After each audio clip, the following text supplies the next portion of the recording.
Hello everyone. So I guess I'd just figure I'd give everybody a March update here. I think it's the second.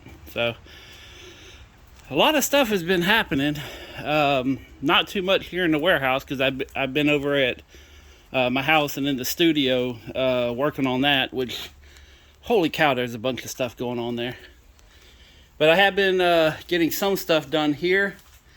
One of the main things, and never mind all this stuff down here, I accidentally washed a roll of paper towels, and that became a huge mess. But this is what I worked on a couple days ago. But this right here was stacked all the way up to here with just all kinds of lumber and stuff. And I mean, I'm still going through and cleaning up stuff, but there's metal, there was all kinds of stuff in here. So, but I got all this cleaned out. Everything is organized 99%. So, but to be able to go in here and just grab something now is awesome. It's like and I'm gonna have a couple of these little buckets for all the short pieces. So all my short pieces are gonna be in here. But I can't tell you how much this is really saved me here. So, and I'm building a couple of things here. In fact, these right here are all the door jambs that were in there just sporadically mixed in. So, and then got a couple stories to tell you here. One good and one kind of bad but hilarious.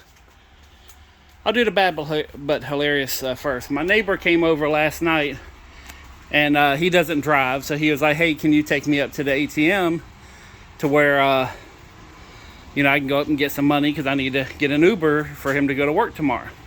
I said, "Sure, no problem." So we go up to the ATM, and on the way up there, I basically, the police did a felony stop on me, which I didn't know, I know what a felony stop is only because of, I see them on YouTube and stuff like that. But my little lights down here for my tag was out. So the two little white lights that light up your tag, supposedly they're out. I didn't even know it. But a cop pulls me over, tells me to turn off the vehicle, step out of the vehicle. So I turn off the vehicle, and and this happens up on Beach Boulevard up by Taco Bell. And next thing you know, two more cops. So like I'm parked in a parking space. There's another cop like right here. A cop pulls in, like blocked me in the front here, and another cop pulled up over here. And they didn't have their guns drawn, but they were, like one guy was on the intercom, everything else. So I was like, well, this is that, whatever this is not for me. Like I knew they were looking for someone else. And a black, navigator, they all kind of look the same. So, and mine's just, basic other than a couple of stickers. So anyways, they asked for my license and all that stuff. I handed it to them. They're like, "What are you doing out here?" I was like, "Well, I'm supposed to be in bed, but I'm taking my neighbor to the ATM so he can get some money."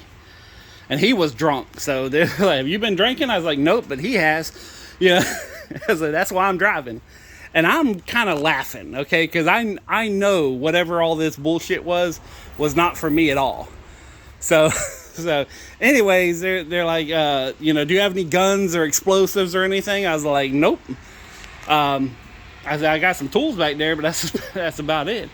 But and then the other cop asked me, "Do you have any guns or explosives or knives or anything or drugs?" They're like, "Nope." And I'm kind of smirking the whole time. And I kept telling them, I was like, "Listen, whoever you're looking for, they're getting away because I'm not that person you're looking for." So after about 20 minutes, they let me go and we go on up there. But that's what happened last night, And I called my mom afterwards, and I was like, the one time I didn't bring my phone with me. It's like the one time shit happens like that, and I didn't, they were all on charge. My phone and everything was on charge, and I figured, I'm only going up to the ATM. What's going to happen? And get pulled over by 3 cops. So anyway, that was the thing that was kind of bad, but it was kind of hilarious, funny too. So, and the other thing, which I got a call a couple days ago, and they're supposed to be calling me tonight, I believe. But I had a customer call me up and say, "Hey, we're looking for a door, and you know, we want a door installed, and it's on like the 32nd floor of a condo, high-rise condo and everything. And I got to talking to him, and this is one of my older customers who, you know, she does architectural work and stuff like that, and she has a house here in Jacksonville, and she travels all over and you know, like designs buildings and things like that. So she calls me up and say, hey, a friend of mine, you know, needs to get a door put in. So anyways, we start going over everything, and I says, well, they got some quotes from other people, and they're like $18,000 for a door. And I said, well, you know, and you may think that's expensive, but I'll tell you why in a minute. So anyways, I start going through everything and, you know, trying to figure out logistics and everything and shipping, because it's not necessarily in Jacksonville. She's currently in Honolulu, Hawaii.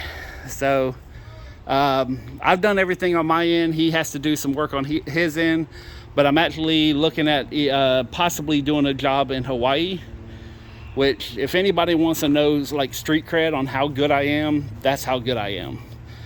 Right now it looks like I could save him about 10 grand and I get a free ride to Hawaii. So, but that's all contingent on a lot of things. I just figured I'd put it out there just because I think it's hilarious that, you know, people from Hawaii are calling me saying, hey, can you do doors? In fact, I've done doors in quite a few locations. So, but anyways, I actually just got back here to the shop. I'm about to clean up. Load up for a door install tomorrow. I got pretty much the door's already built. All I gotta do is kind of load up the truck and make sure I got all the little bits and pieces I need. And this is the door that I'm installing tomorrow. But it's that one right there, that, and then the one over here.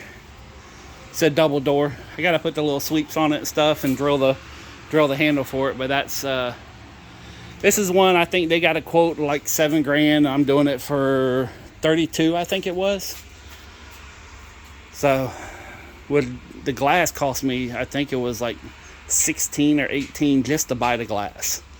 You know, 1,600.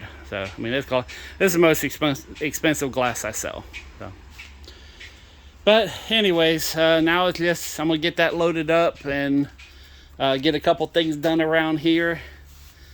And get back to work. And I want to show you guys something that I'm doing at the shop, or at the studio, but it's still a few days away. I mean, I can't tell you how much stuff I've been trying to move around in there, and without having to move stuff out, because I don't want to move it out because it's all in air conditioning. So trying to make room, and then I still got to do some painting, but I want to do that online. So, you know, that's and then the other thing I got to build, which I may be able to build once I get done putting some of this stuff in the truck, is I want to build a rack, kind of like a clothes rack, so it goes up, across, and over. But then I want there to be a whole bunch of bars in between, and I'm kind of drawing it out in the air. But so I can have like clothes hangers hanging here, and then have another bar right underneath it, and that way it'll be a clothes, like a clothes rack for clothes hangers. So, and that's something, and this is all scrap wood that I'm using. I was going to permanently build it into my porch, but after looking at it, I kind of was like, you know what, this isn't going to really work. So, in fact, this is kind of a good example. So basically, I want to build something like this, but it has a whole bunch of bars, so I can just put the hangers on it and have it to where it's nothing but a little rack for hangers, because I'm ending up with a lot of hangers and all this kind of stuff, and just trying to get stuff organized. That's the main thing. Oh, but that's where I'm at right now. Yeah, I'm just going to get back to work and start loading up everything, and I might end up hooking up the trailer and towing the trailer tomorrow, because I think that'd be a smarter idea than trying to cram all this stuff in there, plus tables and everything else I'm going to need on this job. But that's it for now. Peace, love, money. I'm out.